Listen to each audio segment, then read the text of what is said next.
Vamos a mirar ahora la solución a este problema.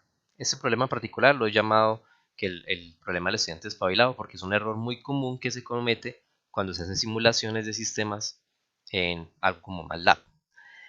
Resulta que aquí estamos interesados en simular un modulador de amplitud AM. Un modulador de amplitud básicamente es multiplicar dos señales en el tiempo. Esa señal por una señal coseno, en este caso en una frecuencia 6K. Esto ya lo hemos visto mucho en repetidas ocasiones anteriormente, que lo que hace esto es un desplazamiento de frecuencia. Ahora, la idea es nosotros simular esto en tiempo discreto, porque recuerden que en un computador en MATLAB tenemos que hacer las simulaciones asumiendo que convertimos todas las señales en vectores. Entonces eso implica que estamos haciendo muestreo y eso implica entonces que los espectros que calculamos realmente tienen que cargar con todas las propiedades que hemos visto de la ETFT, y también algo importantísimo es el muestreo debe ser un muestreo adecuado. Si no es adecuado, se produce aliasing. Entonces, este problema está enfocado justamente en entender cómo serían esos resultados extraños que obtendría el estudiante en esas situaciones donde hay aliasing. Y el aliasing, para interpretar ese espectro, es necesario recurrir a lo que hemos visto de esas propiedades de la ETFT y en particular el principio de circularidad del espectro. Bien, entonces aquí queremos calcular tres cosas en este. Primero, verlo como se esperaría que fuera desde el punto de vista teórico en tiempo continuo, o sea, sin asumir nada de muestreos. Vamos a mirar cómo se escribiría el código en MATLAB para este problema en particular, en una forma correcta, y luego vamos a mirar ese mismo código escrito de una manera incorrecta, asumiendo este periodo de muestreo. Y para ver entonces cómo sería el espectro que realmente se obtendría si hacemos el muestreo en forma inadecuada. Entonces vamos a comenzar primero analizando cómo es el espectro de la señal en tiempo continuo. Entonces primero, aquí tenemos entonces el multiplicador en el tiempo entre la señal de entrada y esta señal senoidal que tenemos aquí. El espectro ya lo conocemos, el de esta señal. El espectro de una señal senoidal ya sabemos que son dos deltas, un delta en la frecuencia fundamental 6K, otro menos la frecuencia fundamental, ambos de amplitud 1 medio.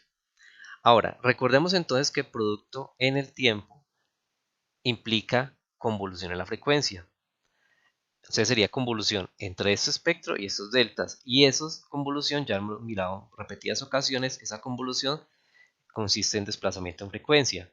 O sea, que alrededor de 6K desplazamos todo este espectro y ese espectro entonces nos queda 6K más 2 serían 8 y 6K menos 2 es 4. Entonces nos queda una réplica entre 4 y 8 y otra menos 8 y 4 que corresponde al delta negativo. Ambos, claro, con una afectación de la amplitud de un medio, por eso se ve un medio más pequeño. Entonces, ese es el primer problema en el cual tenemos ahora. Este es el espectro esperado en tiempo continuo. Ahora, si queremos nosotros hacer la simulación en MATLAB, tenemos que considerar algo primero que todo, y es que debemos escoger una frecuencia de muestreo adecuada. Aquí tenemos varios casos y es una primera frecuencia podría ser 2K o 6K. Recuerden que el teorema de muestreo es frecuencia máxima. Un error muy común es mirar las señales en la entrada y decir, esta señal es de 6K, meto aquí 6K como frecuencia máxima. Resulta que eso es un error, porque si miramos, nosotros vamos a hacer la simulación de todo en conjunto. Entonces tenemos que buscar la frecuencia máxima es de todos. Y vemos acá que la frecuencia máxima son 8K. Entonces, la frecuencia máxima que debemos usar es 8K para este cálculo, o sea que la frecuencia de muestreo va a ser mayor a 16K. Eso entonces implica que nosotros tengamos que usar una frecuencia mayor. Obviamente no vamos a trabajar con 16, vamos a trabajar con un poco más alta para poder ver esta gráfica completa. Entonces vamos a trabajar en particular para este problema con 20K. El segundo paso consiste en obtener las señales en el tiempo. La seno, pues ya sabemos cómo es una ecuación de esto, una coseno, como sea. Y esta cuadrada en particular, recuerden, este rectángulo es en la frecuencia y en el tiempo es una sinc. Ya nosotros hemos hecho este problema en otras ocasiones, donde recuerden que aquí tenemos un rectángulo. Este rectángulo lo podemos escribir matemáticamente como un rectángulo dividido ¿cuánto? La idea es que cuando el argumento de la rectangular sea un medio, estamos consiguiendo esto con este extremo. ¿Y de qué forma? Cuando f vale 2000 nos da un medio, solo si dividimos esto entre 4000. ¿Sí? Porque cuando la frecuencia es 2000 nos da el argumento un medio que corresponde a este extremo. Y eso entonces nosotros sabemos ya que por pares de transformadas de Fourier aplicando la propiedad de escalamiento, esto es una función sinc, pero este escalamiento 1 sobre 4000 se convierte aquí ya en 4000, en este caso sería 4000 por t, y por escalamiento de nuevo hay que multiplicar esto por 4000. Entonces al final el código resultante nos queda de esta forma. Frecuencia de muestreo 20.000 mayor a esta frecuencia que calculamos por este lado. Vamos a crear la señal de menos 1 a 1 en t, porque recuerden que la sin tiene valores positivos y negativos. Necesito capturar los valores negativos para poder ver el dibujo de este rectángulo.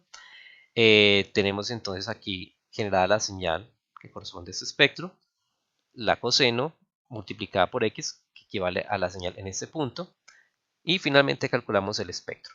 Entonces esa es la forma como podemos simular esto en MATLAB.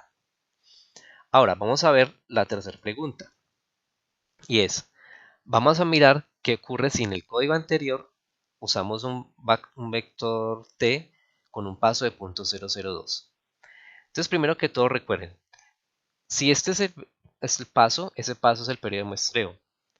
El inverso es la frecuencia de muestreo y el inverso nos da 5000. Ahora, lo primero que tenemos que ver acá es que aquí va a haber aliasing. Porque dijimos que la frecuencia que teníamos que usar como muestreo debe ser máximo 16K. Y aquí tenemos de 5K. Entonces aquí vamos a ver un problema de aliasing. Ahora, ¿cómo estudiar esto de aliasing? Para eso vamos a mirar ahora en el TTFT y la circularidad del espectro. En este problema. Entonces, primer paso, para hacer este análisis necesitamos normalizar las frecuencias. Entonces recuerden, esta 2000 la metemos en la fórmula 2pi por f sobre fs, nos da 0.8pi, y este 6k lo metemos en la fórmula y nos da 0.4pi.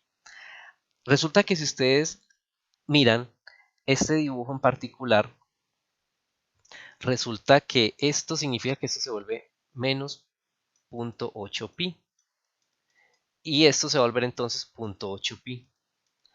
Si hacemos un dibujo realmente de esto, cómo se transforma, miren que acá en el primer caso, este espectro era más angosto que la posición de los deltas. Pero si hacemos ahorita un dibujo real, donde esto sea menos pi, y aquí tengo pi, 0.8 pi es más o menos por acá. O sea que el espectro del rectángulo es un rectángulo bastante gordo, porque esto sería 0.8 pi,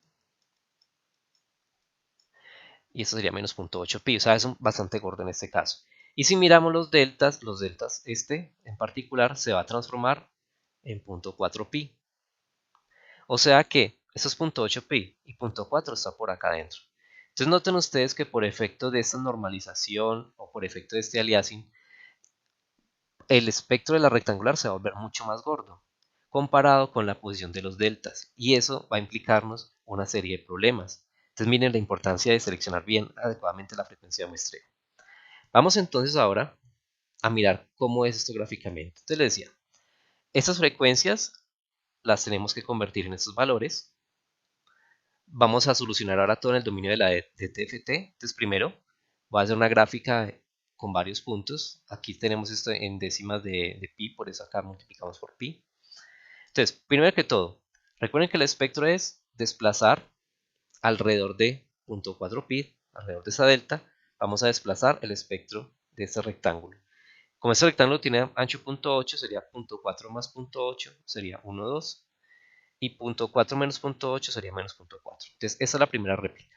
Y la otra réplica aparece, perdón, alrededor de menos 0.4 pi. Entonces sería menos 0.4 más 0.8, donde eso nos da 0.4, y menos 0.4 menos 0.8 nos da menos 1,2, que es esto que tengo aquí en azul. Entonces miren que estas dos réplicas se van a traslapar de esos rectángulos. Ahora, noten ustedes que aquí hay un pedazo que se salió del rango de pi. Este pedazo de acá y este pedazo de aquí.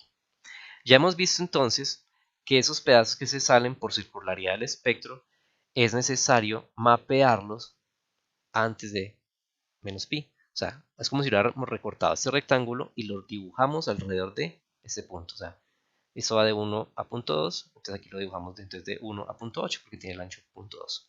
Y lo mismo, este rectángulo de acá lo tenemos que mover hasta este punto. Y ahora hacemos la suma de todo lo que está entre menos pi a pi. Entonces, aquí en este punto en particular vemos que tenemos que sumar la verde por la azul.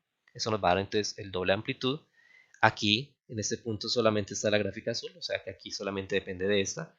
En este punto de menos punto 4 a punto 4 se suma el azul y la naranja. Entonces esto nos va a dar el doble amplitud. Aquí esta amplitud queda igual porque aquí no existe sino esta forma. Y aquí en este punto de punto 8 a punto 1 está la naranja y la verde. Entonces al final el resultado final de la suma de todo eso nos da ese espectro que está en rojo, el cual estoy dibujando aquí un poco más para que lo vea más claro. Este espectro difiere completamente de lo que se esperaba, que estuvieran desplazado el espectro alrededor de dos rectángulos que se vieran perfectamente diferenciados. Entonces, en este caso, si ustedes hacen la simulación con esa frecuencia de muestreo seleccionada inapropiadamente, verían ese tipo de resultados. Y ustedes en muchas ocasiones dicen, eso es lo correcto, y no, no es lo correcto, porque se seleccionó mal la frecuencia de muestreo.